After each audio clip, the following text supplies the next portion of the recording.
Welcome to this second of 4 seminars in the East Asia and Pacific Technology and Development Month. People in this region have prospered over the last few decades because of the growth in productive jobs.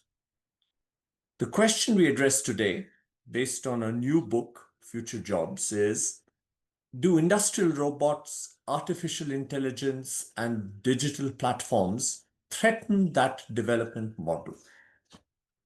We will begin today with an introduction by our Vice President, Manuela Ferro, without whose support and guidance this work would not have been possible.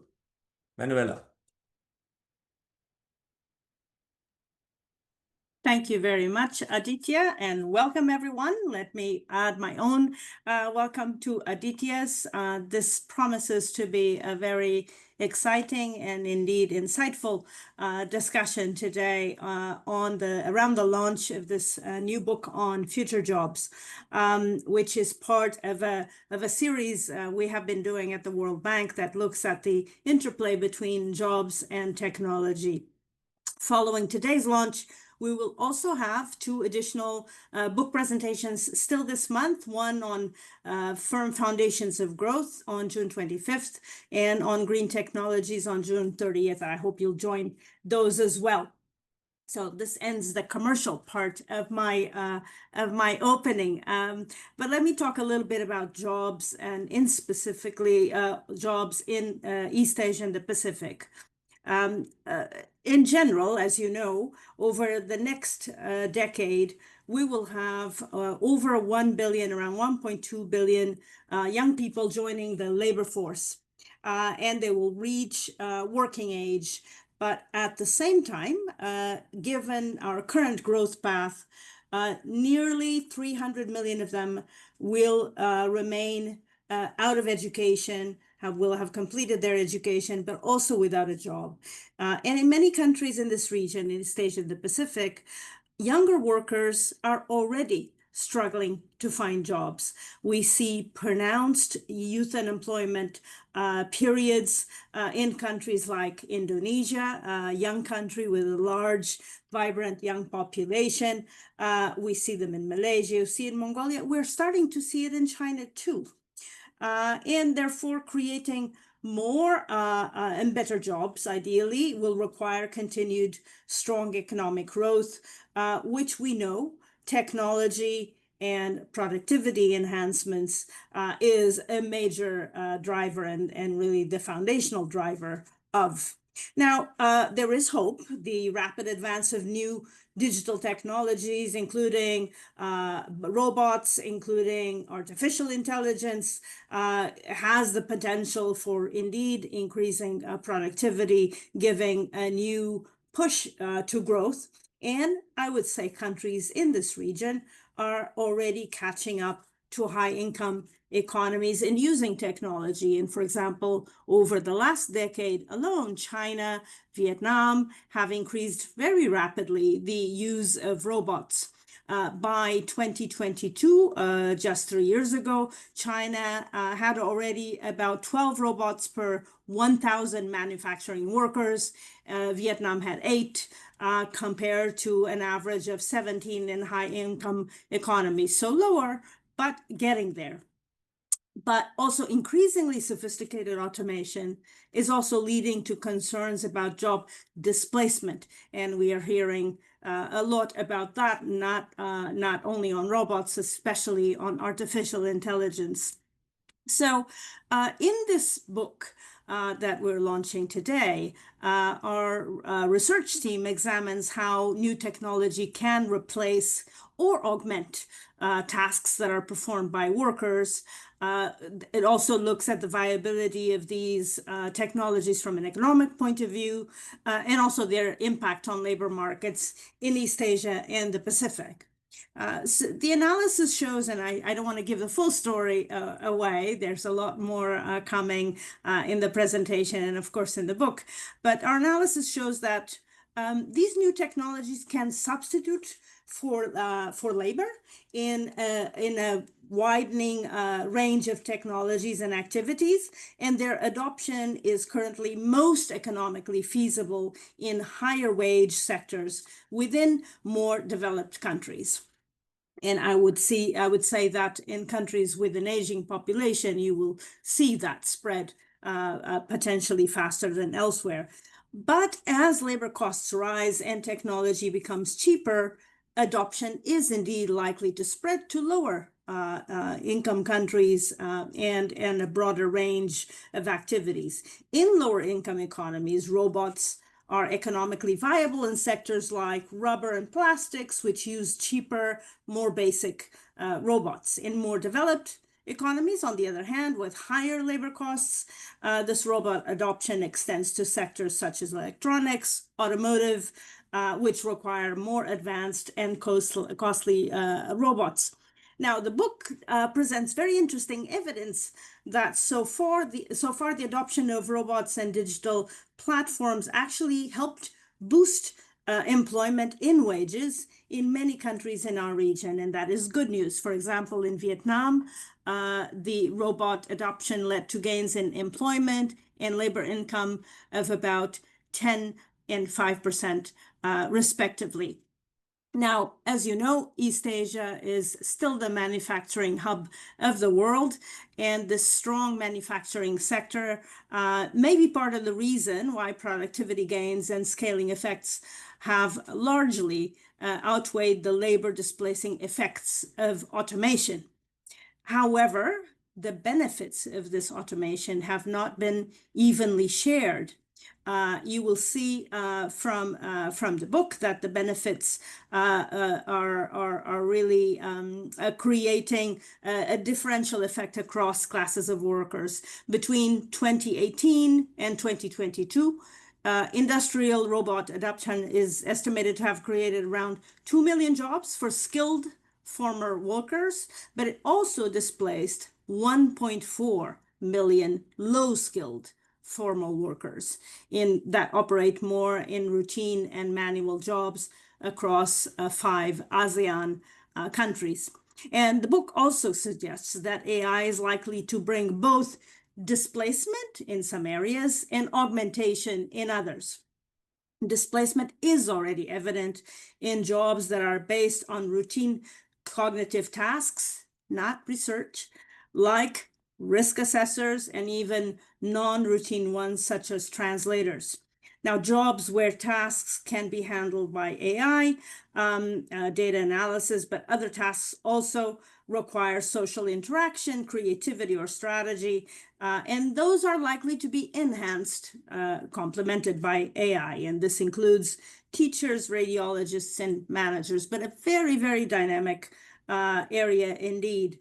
Now, only about 10% of jobs in the East Asia Pacific region involve tasks that can be augmented by AI. And this is comparable with the share in other emerging economies, but much lower than the 30% share in advanced economies. So really a different impact and potential across levels of income. Now, a very important part of this research has to do with policy recommendations, which really relate to how can we maximize the positive impacts of new technologies and mitigate the less positive negative impacts. Now, on this, the book presents a set of policy recommendations. The first is really about investing in skills development. And we see that already in countries like Japan, in Korea, in Singapore. Digital skills are being developed through an emphasis in the curriculum, the use of digital textbooks, online learning platforms, and support to teachers' digital pedagogical competencies. Second, policies that support capital and labor mobility, more controversial today, where migration is being limited in several parts of the world. And you see in China, Vietnam already reforms on household registration systems that regulate access to housing and public social services, which release restrictions to internal labor mobility. These are initial steps, especially in some of the countries. More needs to be done.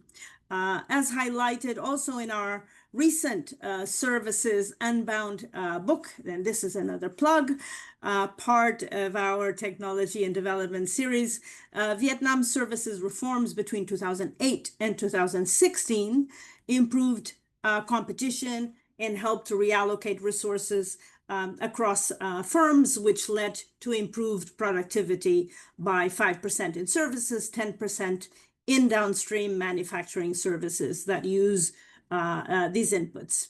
A third bucket of recommendation relates to removing factor price distortions that can lead to the adoption of inappropriate technologies. And here we have evidence from the United States and actually from other advanced economies that suggests that tax exemptions for technology investments, for example, for depreciation, lead to higher effective tax rates on labor than on capital investments, and therefore favor capital intensity.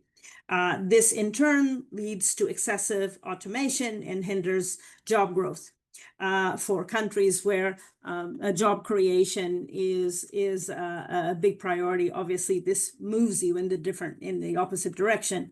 A fourth set of recommendations relates to social insurance for workers in the new digital informal economy. Many of the jobs in the technology space are more informal, more mobile, and social insurance doesn't always keep pace with this new parts of the labor market. And a variety of social insurance schemes globally have effectively extended coverage to informal workers by providing information about benefits, offering financial incentives, employing behavioral nudges such as sending regular reminders for contributions or changing default options for opt-in and opt-out of insurance schemes.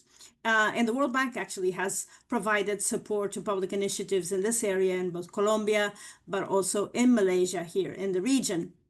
So in brief, we have a chance, and I would argue really a responsibility to harness productivity growth that technology can bring to maximize its benefits to workers and to those that may also be affected by its impact, facilitating their mobility and the reallocation of resources to activities where their skills are best used. And this book, I would say, provides valuable guidance on how to do so. This is a region where policymaking is very often well informed by theory, by practice, by research.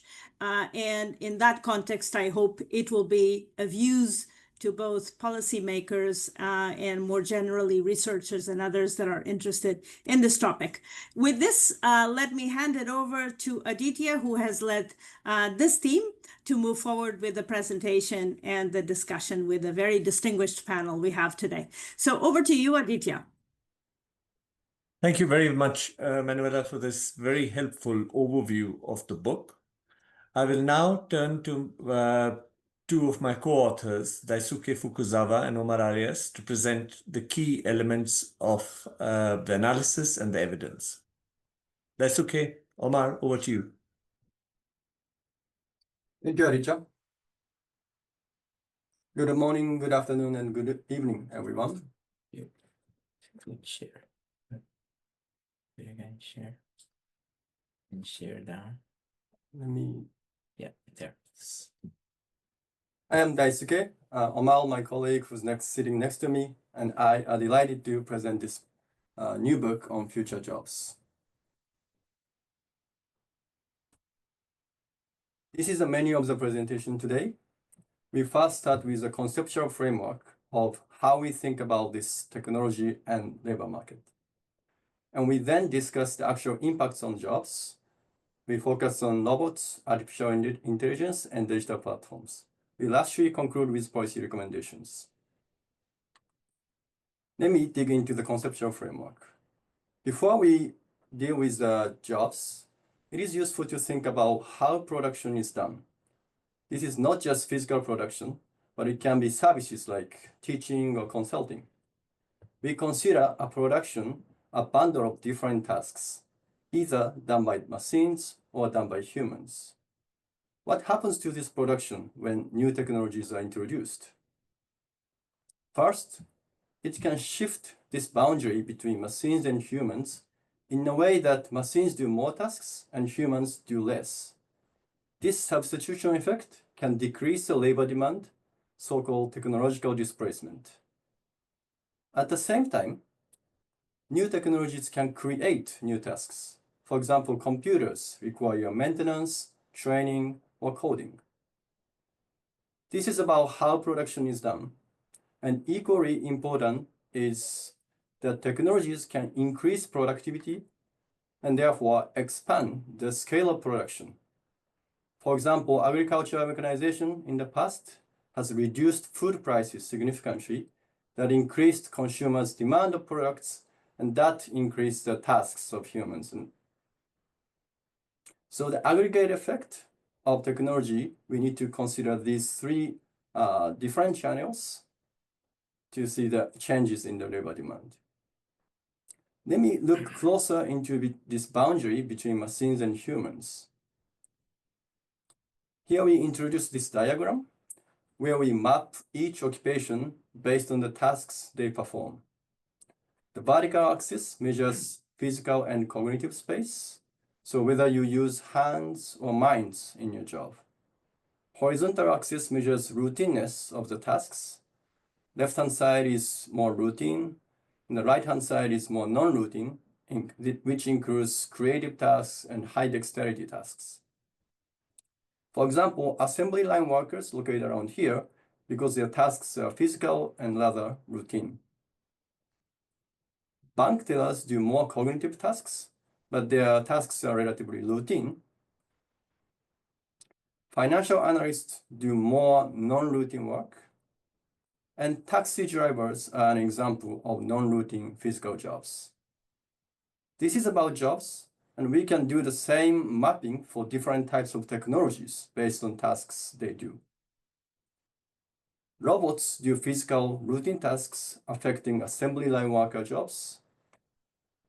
Computers, including ADMs, do optimization of the cognitive procedures affecting jobs like bank tellers. Now, AI is coming into our lives, which expands the technology's scope to more non-routine area, affecting some of the works that financial analysts do. And lastly, robots combined with AI, which we call smart robots, are beginning to affect this non-routine physical area. For example, you see these auto-driving taxis in San Francisco or in China. But we must not forget that there are some occupations which is augmented by AI. For example, teachers can now use AI to prepare teaching materials or grade test scores. Also, there are some new jobs which is created by technology. Prompt engineers, which connects humans and AIs, or drone pilots did not exist a few years ago. So this is about jobs and technologies. Now, let me explain EAP labor market context. We estimated the task content of all the occupations, and we looked at the distribution of jobs in the region based on the microdata. Each circle represents each occupation, and the bubble size is the employment share. This is showing the average of EAP, including Indonesia, Malaysia, Philippines, Thailand, and Vietnam. But you can find the result of each country in the report. So please take a look at the report. You can see there are large employment shares in agriculture, which is green area. Also, there are large employment share in orange manufacturing area, for example, low-skill industrial laborers. And in blue services sectors, you see a large employment in sales workers, which includes these small informal street sellers, and you see much less employment in non-routine cognitive area. This is a summary aggregate number of employment in these 4 segments. You see there are more jobs in orange physical area compared to blue cognitive area. This is because of the strong labor-intensive manufacturing in the region and still high share of agriculture employment. If you look at blue cognitive area, you see there are more routine jobs compared to non-routine jobs. So because of this labor market structure, jobs in EAP are more exposed to robots and other automation technologies like computers than to AI. But this small non-routine cognitive area means that the region is also less equipped to benefit from AI through augmentation. Now, let me quickly compare with the same picture for advanced economies. You see there are much less agriculture employment and also smaller employment in manufacturing, orange, which is orange area, and you see larger employment share in blue services sectors. There are still relatively large employment in sales workers, but you see there are more employment in non-routine area, for example, business and financial analysts, management professionals, and teaching professionals. This labor market structure in advanced economies makes advanced economies more exposed to AI, and they have a potential to benefit from AI as well. So this was about the jobs and technologies intersection. Now, let me think back about technology adoption. Technology is adopted when it becomes economically viable, meaning that the cost of the technology is cheaper than the benefits it will bring. To look at this cost-benefit perspectives, we estimated the robot prices in different sectors equivalent to one worker. Rubber and plastics robots are relatively cheaper. Electronics comes next, and automotive robots are more expensive because they do more complex tasks. This is a price, and if we think about the benefit in terms of labor-saving technologies, the benefit is how much reduction you make by saving the labors. If you can save more labor cost, there's more incentive to adopt robots.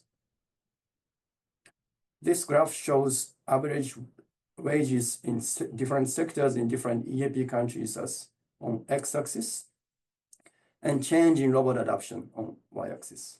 You see there's a clear positive correlation between these two. So higher wage sectors adopt more robots.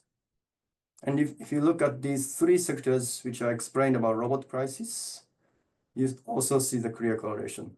And you can see that these 3 sectors are relatively high wage and adopt more robots, compared to sectors like agriculture, construction, or textile, where wages are low and robot adoption is also low. Now, this is showing different EAP countries' robot adoption over time. You see that Thailand and Malaysia were the early adopters of robots, and China and Vietnam are rapidly adopting robots, as Manuela said. And on the other hand, Indonesia and Philippines, where income is lower than other countries, you don't still see a lot of robot adoption. This is showing cross-sectoral distribution of robots. Countries like China and Malaysia adopt a wide variety of robots, including high-price automotive and electronics robots. On the other hand, countries like Indonesia and Philippines, their robot adoption is small, and their distribution is more towards rubber and plastics, which, as I explained, robot price is relatively still low. So with that, let me hand over to Omar, who explains the actual impacts of new technologies on jobs. Thank you, Daisuke, and good morning, good afternoon, and good evening, everybody, from wherever you're joining. So yes, I'm going to share now some selective findings from our analysis of the actual impact of adoption of these technologies on labor market outcomes, focusing on industrial robots, AI, and digital platforms. So we start with robots. And so, the first question we ask ourselves is, what happens with employment in those sectors where robots are being adopted? And this figure here shows the association between changes in employment, the level of employment across manufacturing sectors in 5 East Asian economies, and changes in the rate of robot adoption. And as we can see, there is a positive correlation, which suggests that those sectors that are actually adopting robots are actually seeing an expansion of employment. And in fact, some of the sectors that have deeper robot penetration show the biggest increases in employment. Now, this is just a correlation. Granted, there are relatively few sectors that are adopting robots. You see that there are lots of dots clustered around 0. So one of the things we do in the report, and we think is a contribution, is we actually take advantage of the fact that the pace and intensity with which robots are adopted varies also within countries, across locations and across sectors. So we use that variation to try to estimate more rigorously and try to get as close as we can to the causal impact of robots on labor market outcomes. And what we actually find is that we indeed can confirm that adoption of robots in these Asian economies for which we have the data leads to an improvement in employment of around 10%, and also an increase in wages of around 3%. And this is, again, on average. Now, once we have done this analysis, we push the data a little bit more and ask ourselves, are there heterogeneity of impacts?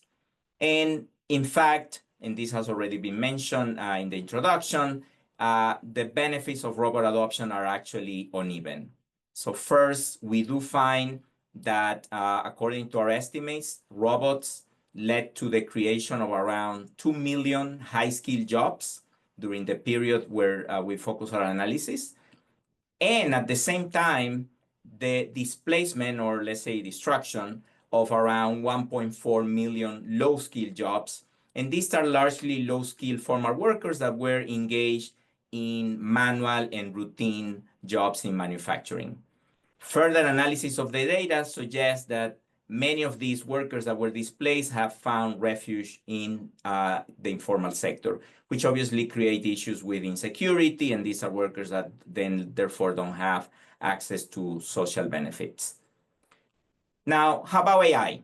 With AI, because the technology is still emerging, the actual adoption is still quite incipient, even in advanced economies. What we can do is to look at what is happening with labor market outcomes of workers in occupations that are more exposed to AI. When we do the analysis, what we find is that those workers engaged in those occupations do have lower earnings. But we cannot find yet any association with job growth. Now, again, we ask our question about heterogeneity of impacts and ask whether there's a gender difference. And in fact, we find that women are more engaged in AI exposed occupations. And the same is true for the higher educated workers.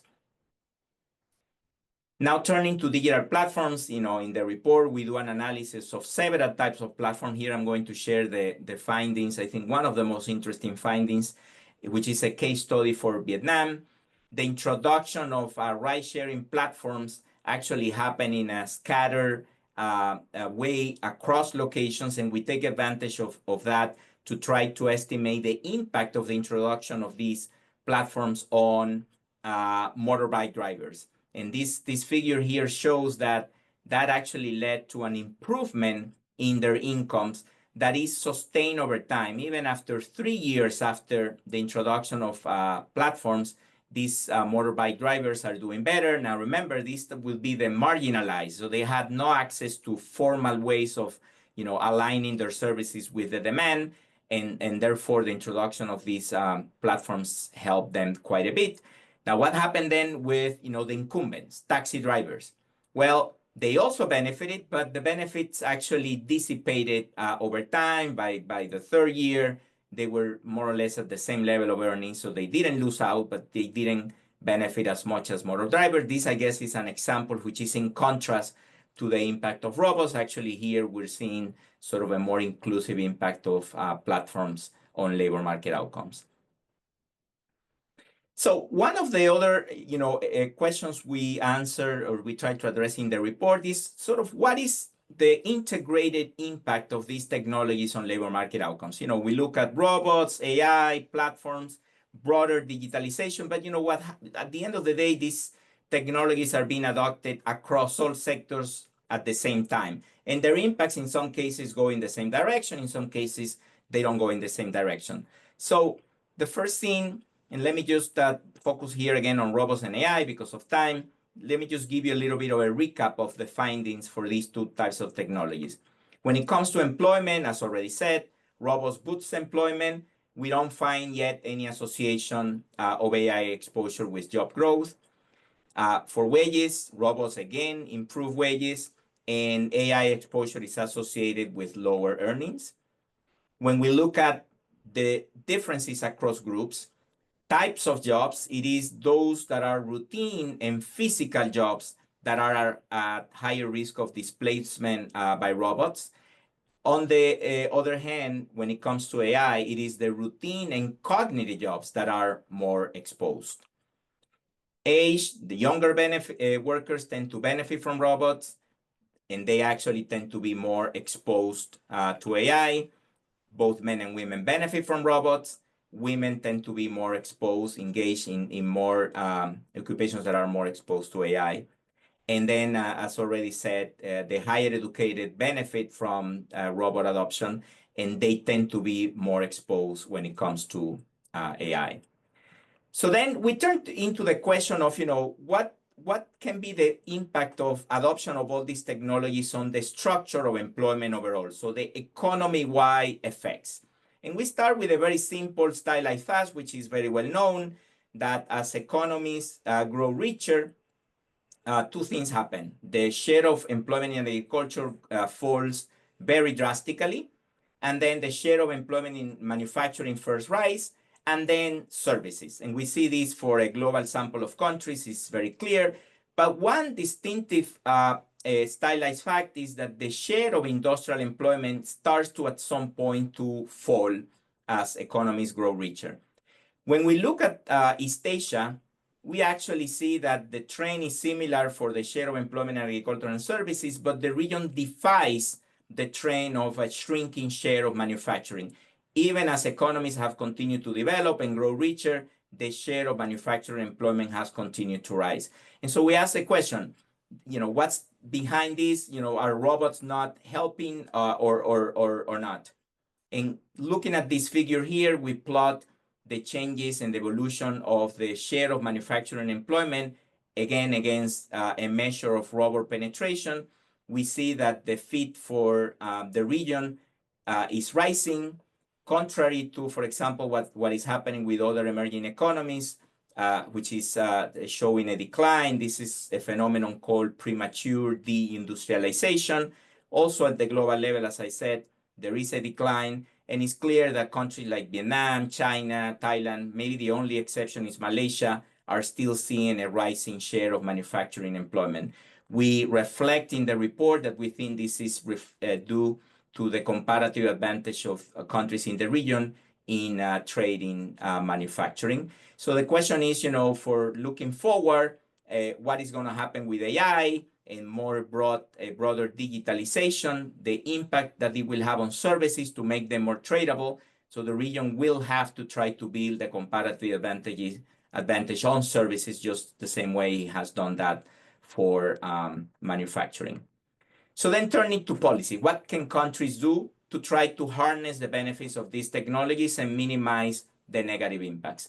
And again, we distinguish, and Manuel already signaled this, 4 areas of policy. The first one have to do with the need to equip people with the right skills to work with these technologies. And this means foundational skills, digital skills, the so-called socio-emotional or soft skills, as well as advanced technical skills.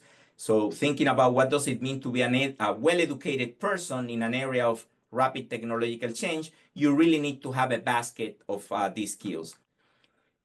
Now, sometimes there's a belief that soft skills cannot be taught. People are sort of born with it. You're either curious, creative, have critical thinking. We survey the evidence on programs that try to develop these skills in schools, and we actually see that these skills can be taught cost effectively, and therefore should be a priority in education, basic education, and beyond. The region, several countries still have a gap in the production of STEM graduates. Now, these are the people who actually help adopt and create these technologies. So, of course, that is an area where more effort is needed. And this combination of soft and technical skills can equip workers to deal with rapid technological change. Second area, already mentioned by Manuela, is the need to enhance capital and labor mobility. Our reports on services and the upcoming report on firm foundations discuss this policy, so I will not get into those now. The need to remove factor price distortions.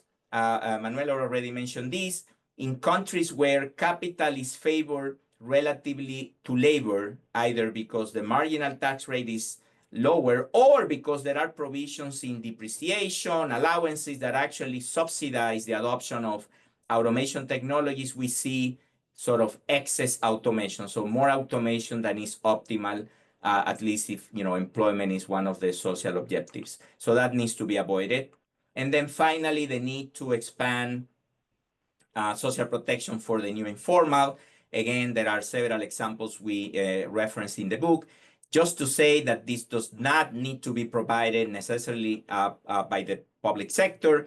There's evidence, for example, for Malaysia, that workers are willing to pay for insurance as long as they understand the benefits and, they are helped with behavioral constraints, so they are reminded of the benefits, and we have default options for them to contribute. So with that, we finish. We thank you very much for joining. We invite you to download the report, and over to you, Aditya, so we can move to our interesting panel. Thank you very much, Daisuke and Omar, for that excellent presentation. We are very fortunate today to have two remarkable discussants, each a pioneer in her field. I would like you to hear from them rather than about them. So I will only say that Stephanie Tsai is the founder and CEO of Thinking Machines, a technology consultancy, which is building AI and data platforms to solve high-impact problems.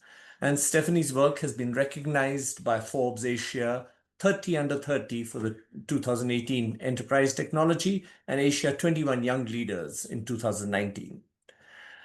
We also have Dr. Thaiha Le. She's the Managing Director of the Win Future Foundation and the For Green Future Foundation of the Win Group. Thaiha has been recognized among the world's top 1% most influential scientists across all fields. So I turn to these remarkable discussants now. And the first broad set of questions I want to ask is about, whether the findings of the report resonate with you. Thaiha, starting with you, you saw that there is a big upward trend in the adoption of robots in Vietnam's industrial structure. How is this technological shift beginning to transform the nature of work and hence the demand for skills in manufacturing? Do you see the findings of the report reflected in your observations? Thank you very much, Dr. Aditya. Good morning from Hanoi, and warm greetings to everyone joining us from around the world. I say warm quite literally because it's a summertime here in Hanoi. And come back to the question by Dr. Aditya. We definitely seeing the real shift happening on the ground in Vietnam. The rise of robotics and automations in manufacturing is no longer theoretical. It's quite well underway. Just to give you a sense of scale, Vietnam's digital economy was worth around 52 billion US dollar in 2024, and it's projected to keep growing this year. Now, when we talk about job displacements, the trend here is quite clear. Automations and AIs are taking over many routine, low-skilled jobs, as also presented by the two fellows from the World Bank team, especially in sectors like textile, basic assembly, and even in parts of IT services. A PwC report recently projected that up to 40% of the IT-related tasks in Vietnam could be automated by 2030. And that is just one side of the story. Now, at the same time, we are seeing strong job creations in new areas like e-commerce, logistics, data analytics, digital marketing, cybersecurity, and green tech. The platform-based freelance work, remote jobs, and digital services are also growing fast. So the net impact on employment, we believe, is still positive, as long as the workers can adapt through upskilling and reskilling. I would like to take the example from VinFast, for instance. They already deploy over 1,200 industrial robots, mostly in welding and painting. And that is obviously replace some manual work, but it's also create entirely new jobs, such as in robot calibrations, programming, and maintenance, and many of which pay 2 or 3 times higher than the local average. I would like to take another example from Samsung. Their factories in Bắc Ninh and Thái Nguyên, the northern part of Vietnam, which employ over 100,000 people, have steadily ramped up automations, particularly in component testing and assembly. But rather than cutting the jobs, they also shift toward hiring more technicians and engineers. They are now partnering now with the local vocational colleges to train students in robotics and mechatronics. And this line up with what the World Bank report is showing. Routine jobs are declining, but non-routine cognitive and technical roles are growing. There's rising demand for skills like industrial automations, data analysis, and system integrations, even things like digital project management. That said, we are facing a serious skills mismatch, and that is, I believe, where the policy becomes so important. We are now seeing action through the National Innovation Center in Vietnam, and so the new law on the digital technology industry. So Vietnam actually just became the first country in the world to pass a dedicated law for the digital tech industry.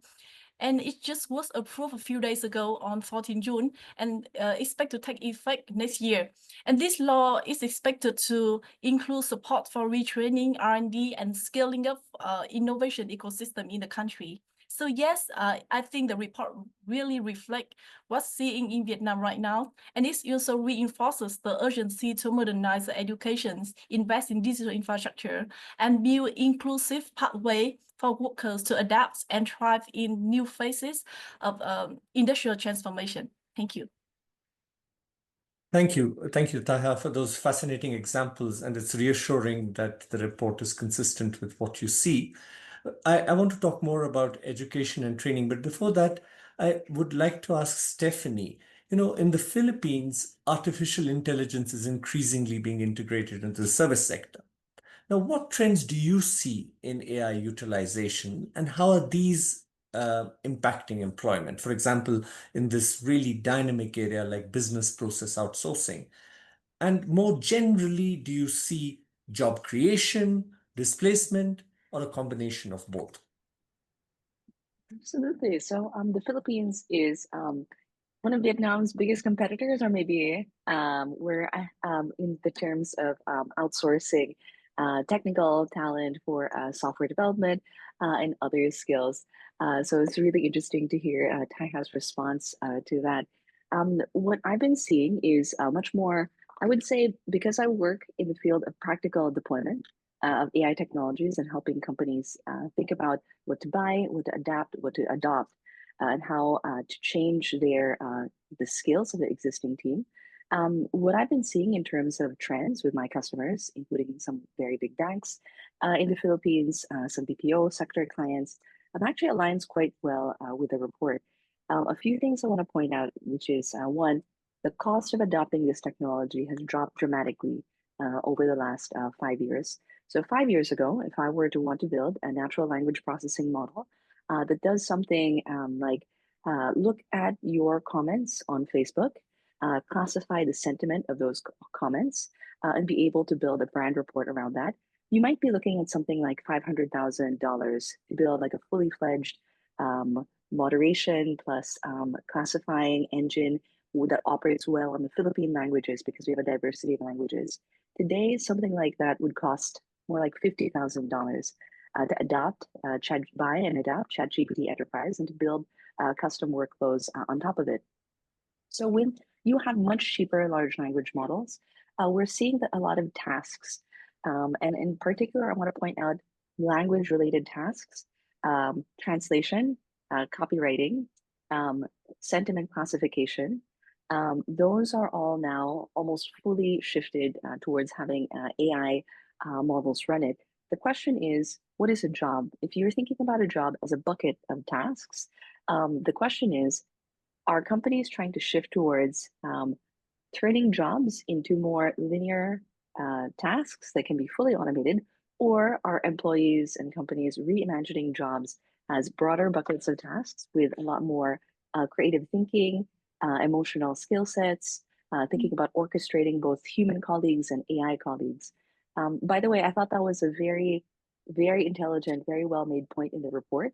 The pointing out that social emotional skills really matter in this era, not just STEM skills. So what I'm seeing is that it's kind of bifurcating. There isn't a clear business model yet or a clear adoption and change management pattern, but I'm trying to encourage everybody I come into contact with, industry groups, companies, to rather than trying to make human jobs more machinistic and more automatable, to reimagine the job as something more holistic, where a human does use AI tooling as well as works with their colleagues. One pattern I'm seeing that works quite well is that in customer service and sales roles, there's two types of projects that I'm seeing very, very often in the Philippines. One is customer service and sales roles, having AI agents helping you to generate spiels and helping you to, interestingly, we saw a lot of productivity with one particular client where the AI model was there to help them practice handling customers in a micro lending financial institution, where the surface benefit was that the AI models would help them handle objections from customers, be able to look up data and come back and give that data back appropriately. But for example, why should my sari-sari store, why should we take out a bigger loan with you? Handling an objection like that.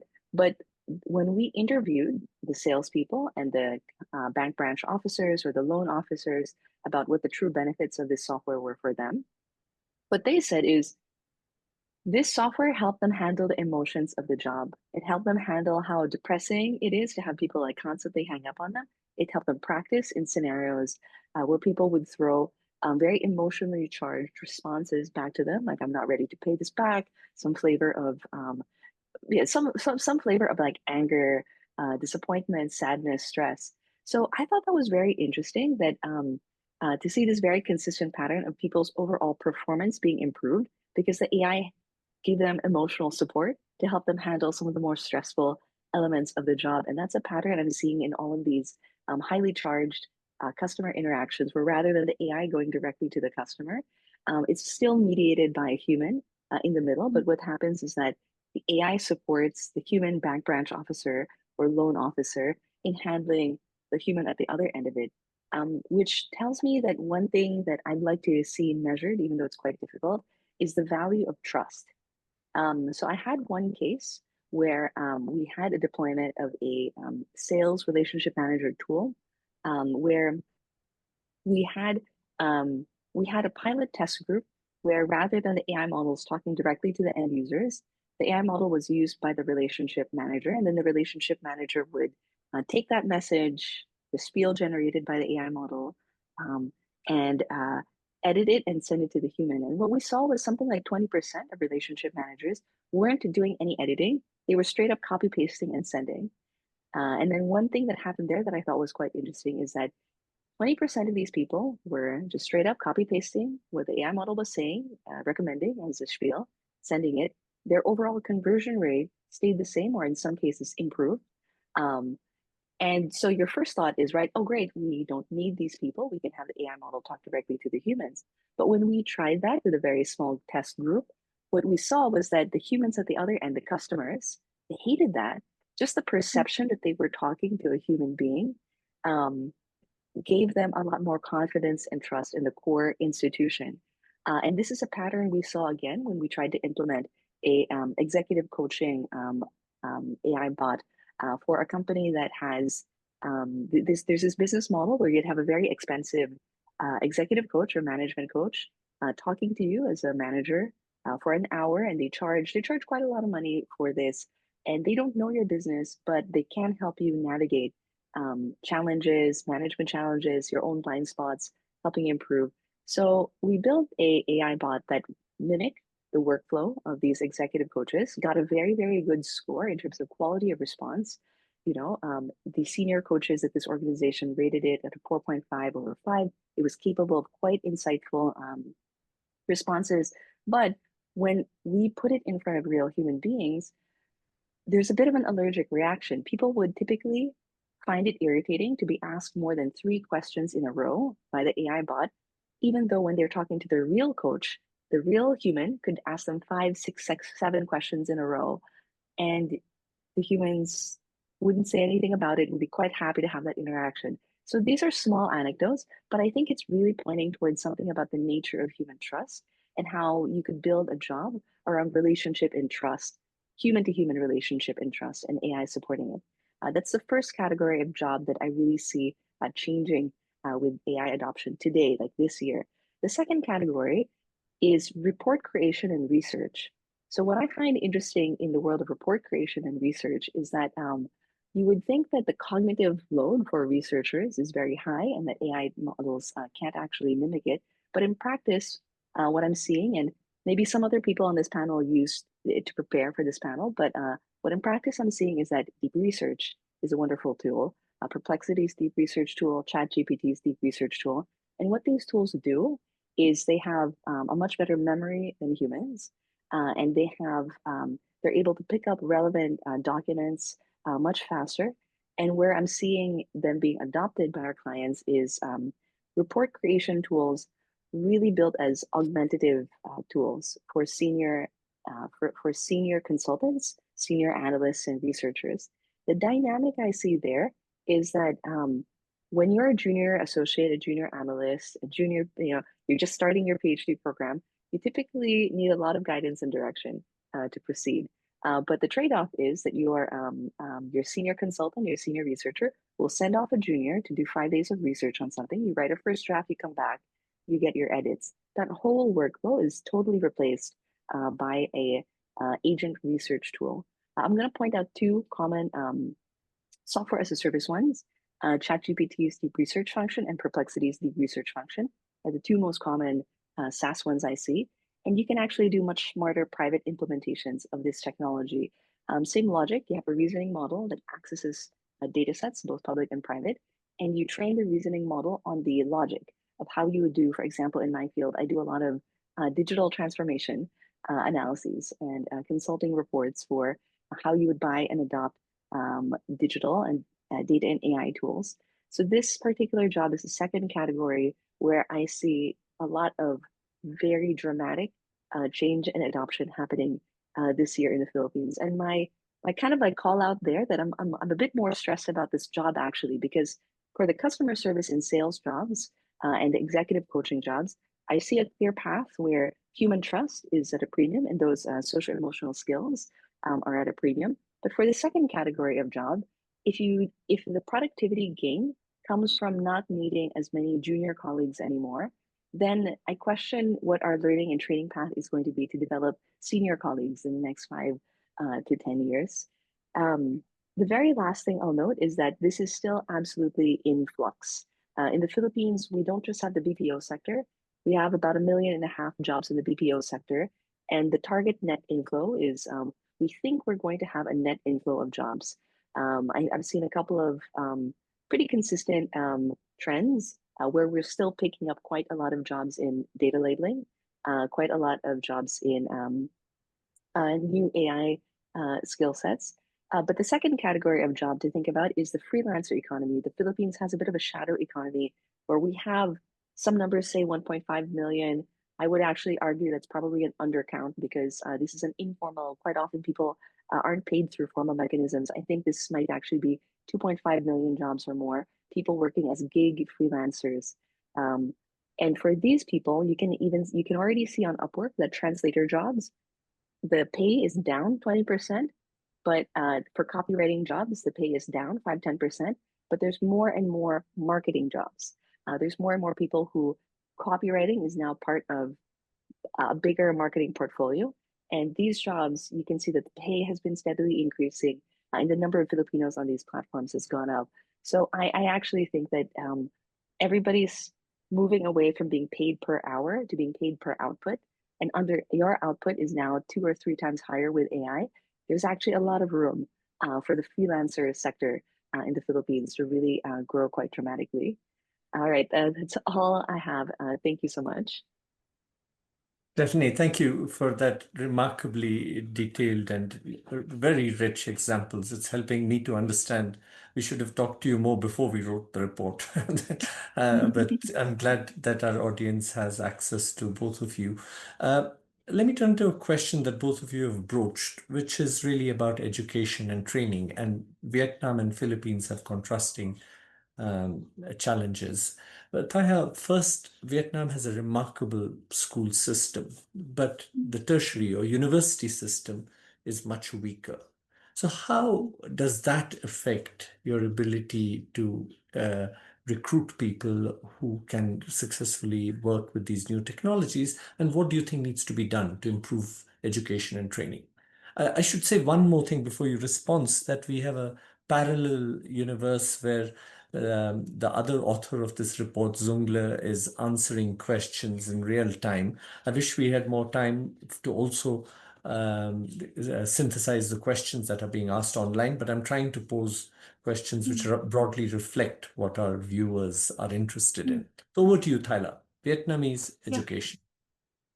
I should say one more request. You guys have so much to say, but if we can be a little bit briefer, then I can squeeze in more questions. And you will be humans who will not be irritated by a chatbot asking too many questions.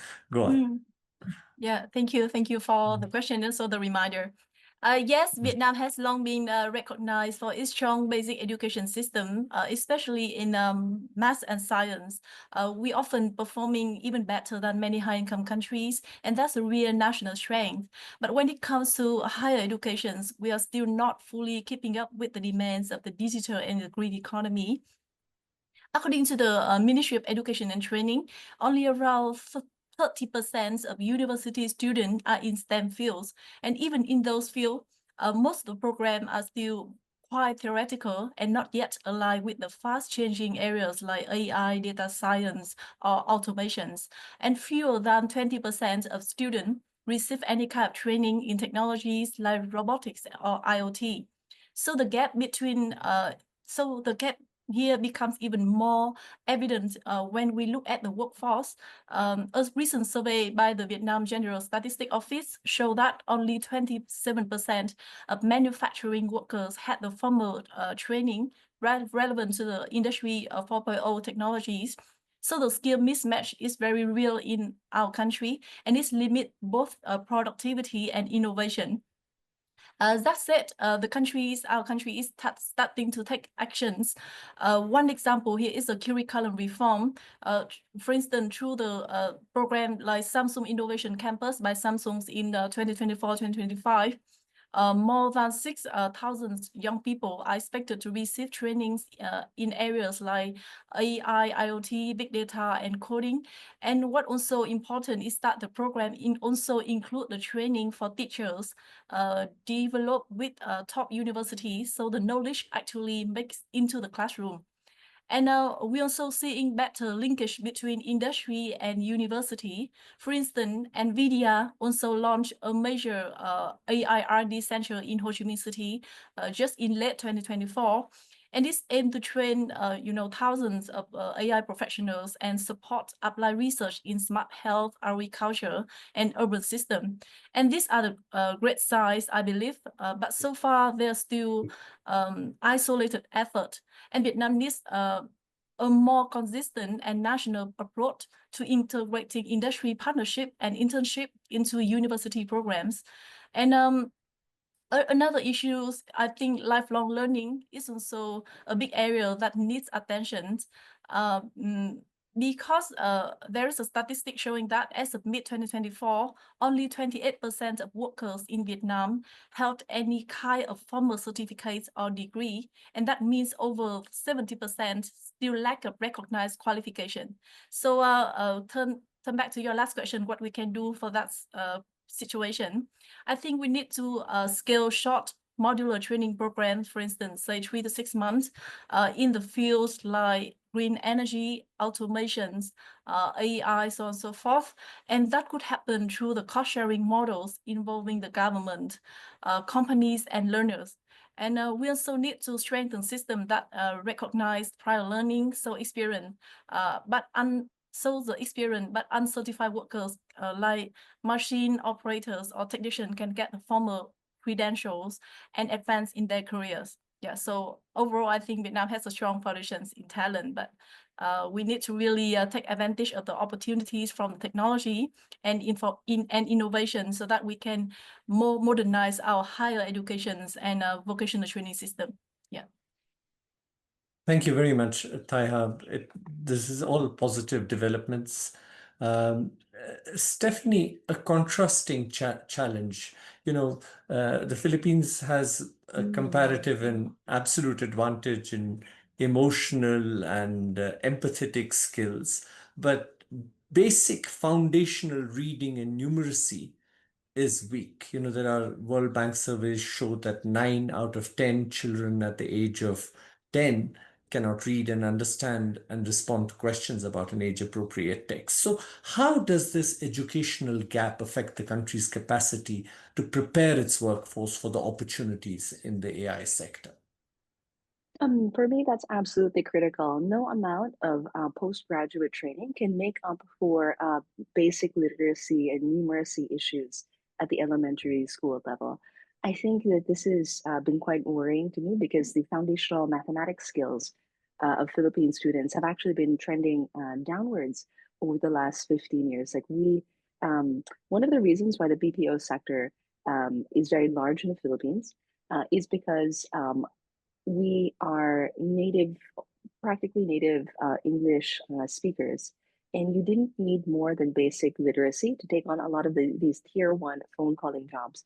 But we have two trends, right? Which is one, GPT, Claude, any large language model now is absolutely able to handle basic literacy and numeracy skills, while the Philippine population's numeracy skill sets are declining. I think that World Bank study might even be undercounting a little bit because the Philippines had a quite long lockdown period during COVID. And during COVID, a lot of educational institutions shifted to 1 to 2 days a week in person. And I think that we still haven't completely recovered from how about 3 years of operating under that regime really hurt in the public school, elementary school level, the numeracy, literacy, and critical thinking skills of young Filipinos. This is for me like the topic nearest and closest to my heart because if we cannot figure this out, there's no job that you could take except to be a salesperson. I think the points you make are really important. And one of the questions, of course, we should all think about is how these new technologies themselves can be harnessed to improve the quality of education, as the example that Daisuke gave right at the beginning. But let me turn to one a broader question. You know, Taiha, you mentioned that Vietnam has introduced new policy reforms and one challenge is, of course, to make sure that businesses and people can take advantage of these technologies and to ensure that these benefits are evenly distributed. And you are, heading this initiatives of the Win Future Foundation. And I'm also curious about, how Vietnam and other emerging economies, instead of just implementing existing technologies, may develop new, more locally appropriate technologies. So if you can speak about, more broadly, what kind of reforms you see happening, what are needed, but especially in terms of pushing the technological frontier in a more appropriate direction. Yeah, thank you for the question. Yes, I think Vietnam has made some very important strides in strengthening coordinations and support for technology transfer. One major recent reform is the restructuring of local governance, reducing the numbers of provincial levels units from 63 to 34. And this has helped streamline the coordinations, especially when it comes to the regional digital transformation. So according to the UNDP, we already seeing that in areas like AI, power chatbot, smart traffic system, and even facial recognitions in public services. And larger administrative unit can now plan things like digital infrastructures and AI training programs more efficiently. And on the ground, the commute level authorities are being empowered to deliver digital services and upskilling opportunities directly to communities. So it's not just for big people in big cities who benefit. On the policy front, the new law on digital technology industry, which I just mentioned, just passed in June, in this June, a few days ago, is another big milestone. It's introduced things like regulatory sandbox, R&D subsidies, tax break for tech hiring, and support the startup as well. What's exciting is that it's also helped the SMEs, not just the big companies, but big corporations. For instance, the law now covers 50% of development costs for Make in Vietnam tech and help the SME access the AI compute center through the public-private platforms. And at the Win Future Foundations, come back to your question about the initiative we are doing. We have seen how the RISE initiative can unlock the innovation. Throughout the year, we actually organize in-person networking events to connect Vietnamese researchers with the global peers. So, for instance, one of our efforts is the Innova Connect activities we piloted in 2024, just last year. We bring in top international scientists to work directly with the top Vietnamese universities. And this already lead to collaborations, which lead to the early stage research collaborations in semiconductors, public health, environmental science, so on and so forth. And in 2025, we will scale up this activity, and we hope to bring even more collaborations between Vietnamese researcher and the researcher from around the world. And now come back to one inspiring example. Earlier this year, a young Vietnamese engineering team at VinMotion, a Vin Group, a new robotics venture, built their first robot prototype just 3 months after forming the team. And it's a powerful reminder, I believe, that when emerging economies are given the right tools, networks, and policy support, they can leapfrog into frontier technologies. So in short, I would say that this reform, alongside targeted innovation programs, are helping Vietnam not just adopt new technologies, but also actively create, share, and benefit from them in a more inclusive way. Thank you very much, Taiha. Again, truly an inspiring example.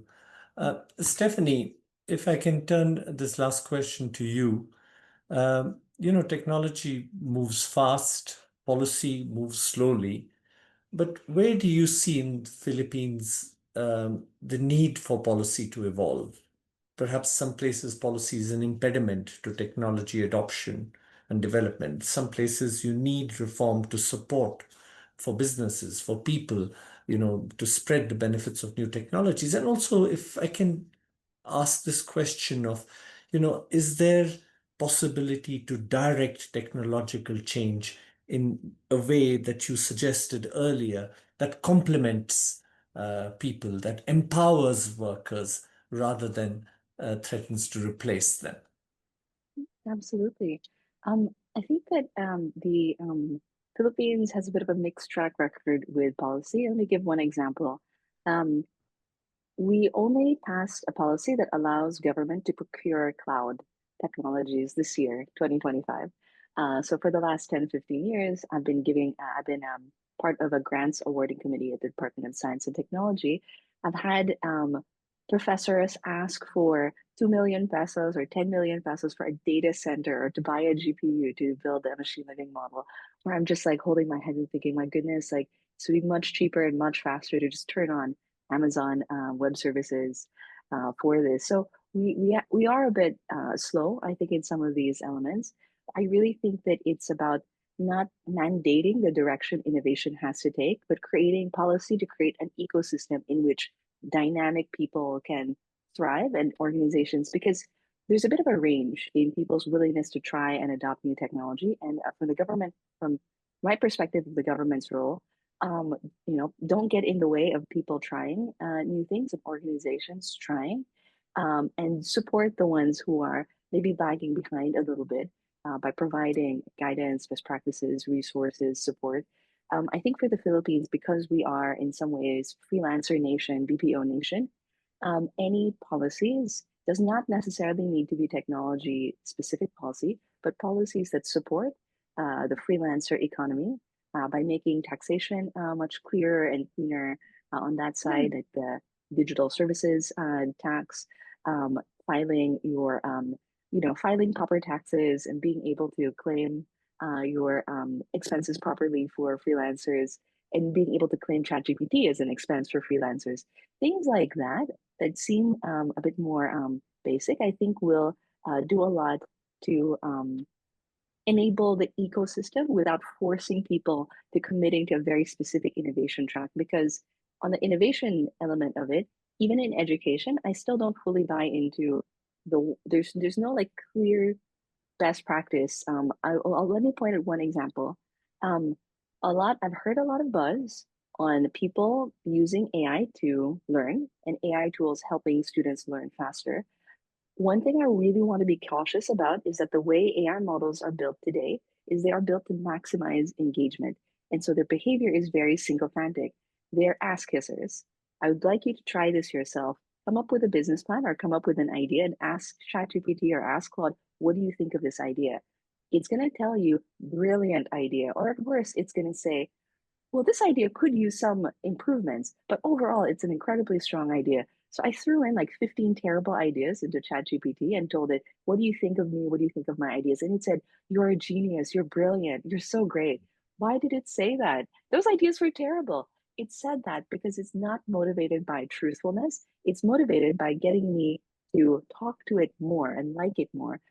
If you look in the news, if you just Google GPT-4o sycophantic behavior, you'll see that OpenAI actually had to roll back a version of ChatGPT last month, which was too much of a enabler.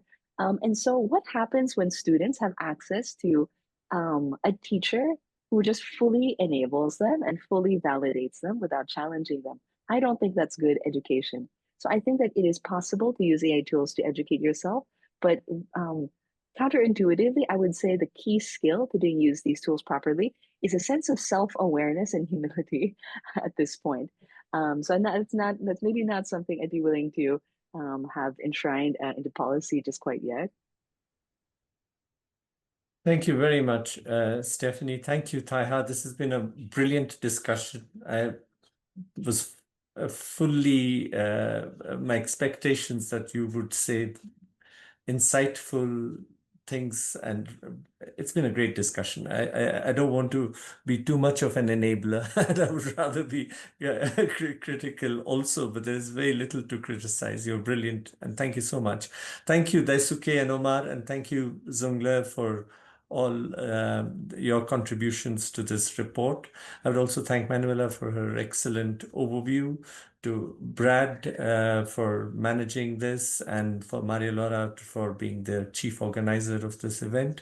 This has been a great seminar. I apologize to the many people who joined and asked very important, interesting questions to which we have not had time to respond. But this is a beginning of a conversation in which we are happy to continue to participate and draw upon learned, pioneering people like Taiha and Stephanie.